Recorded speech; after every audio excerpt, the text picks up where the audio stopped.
So hello everyone, welcome back to my channel Experience by Student.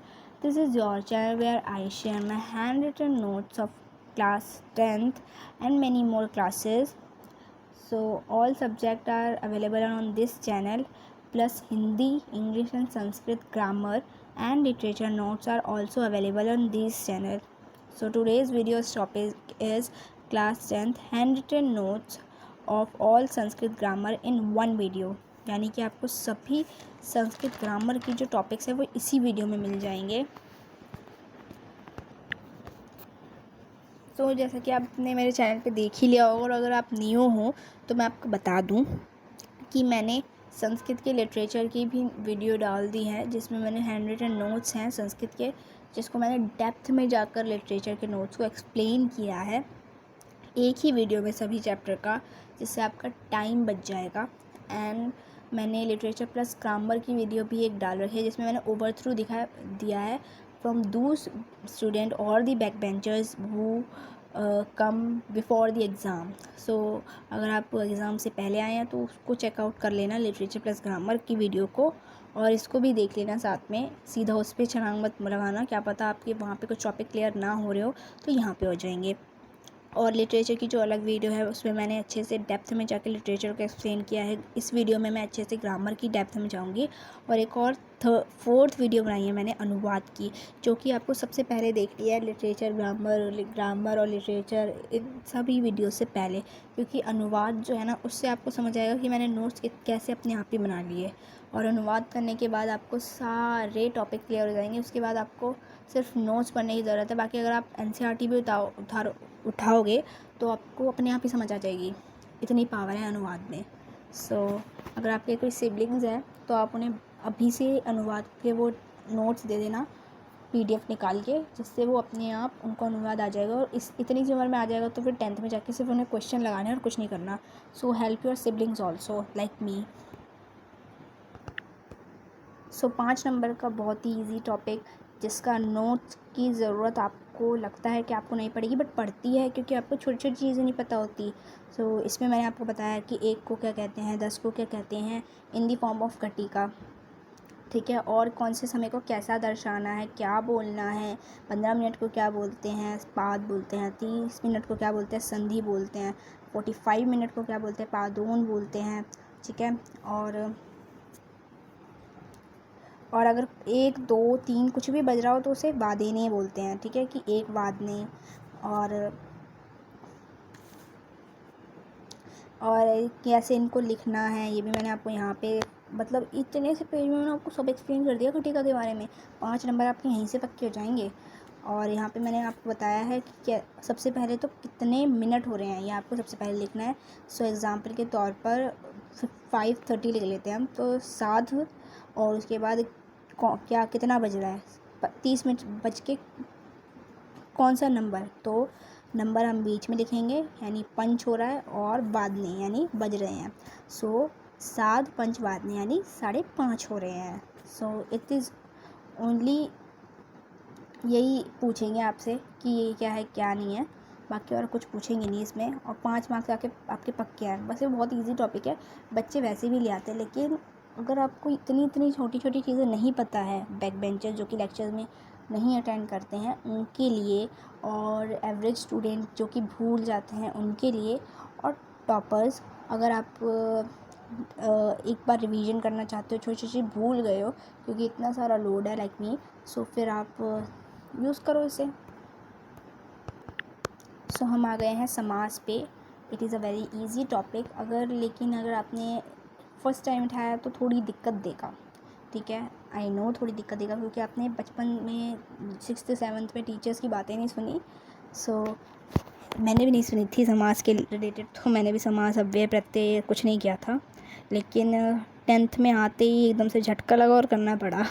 सो हो सके तो अपने सिबलिंग्स को 6th 7th में ही ये नोट्स पकड़ा देना, ताकि उन्हें इनमें प्रॉब्लम ना आए। मैंने अपने सिबलिंग को भी पकड़ा दी ताकि उन्हें प्रॉब्लम ना आए, और वैसे मैंने ये सारे नोट्स बनाए ही उनके लिए है।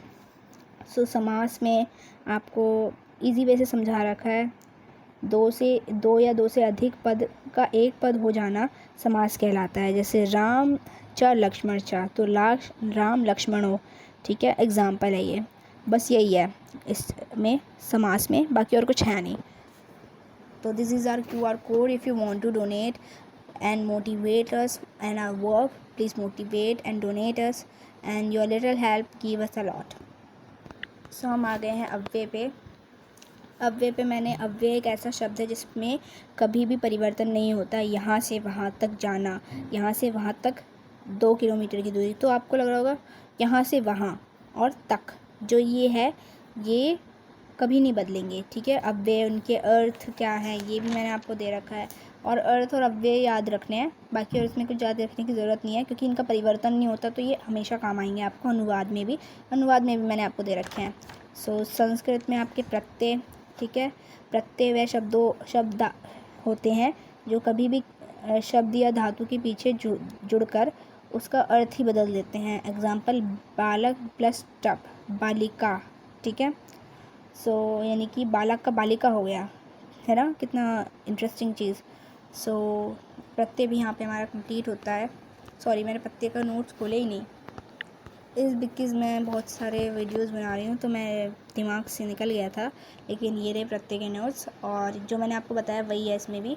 And this is our QR code. If you want to donate please donate us and motivate our work. So हम आ गए हैं संधि पे, और यहाँ पे मैंने आपको संस्कृत की संधि दे रखी है। जब 2 वर्णों के मिलने से जो विकार उत्पन्न होता है उसे संधि कहते हैं, ठीक है। और 3 प्रकार की होती है, दीर्घ संधि, गुण संधि और उपरिद संधि स्वर संधि में। यानी संधि के भी 3 प्रकार हैं और स्वर संधि के 3 प्रकार हैं, ठीक है। संधि के 3 प्रकार, स्वर संधि, व्यंजन संधि, विसर्ग संधि। और स्वर संधि के जो 3 प्रकार हैं वह दीर्घ संधि, गुण संधि और उपयद्धी संधि। उसके बाद व्यंजन संधि के बारे में, फिर विसर्ग संधि के बारे में आपको दे रखा है। And this is our QR code if you want to motivate us and so give donation. Your donation give us motivation. So I think मैं वाच्य के नोट्स डालना भूल गई हूँ।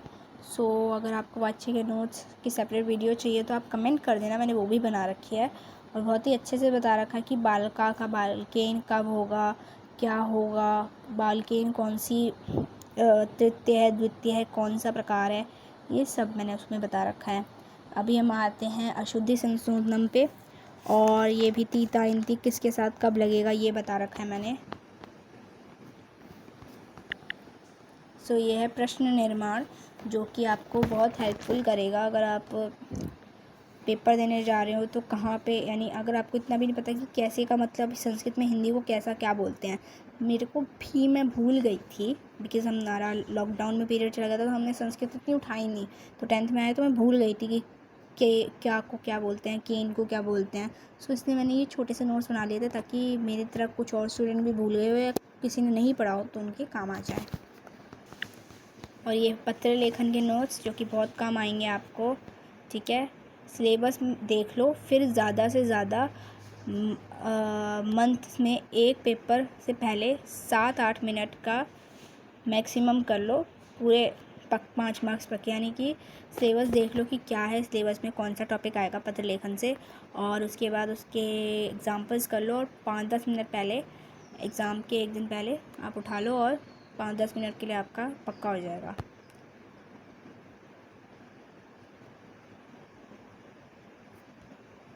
और यहाँ पे मैंने आपको दे रखा है कि क्या बड़ों के लिए कौन सा वर्ड यूज़ करना है, छोटों के लिए कौन सा वर्ड यूज़ करना है।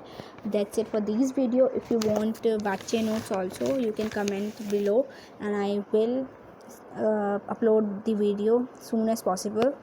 So this is our QR code if you want to donate and motivate us through your donation.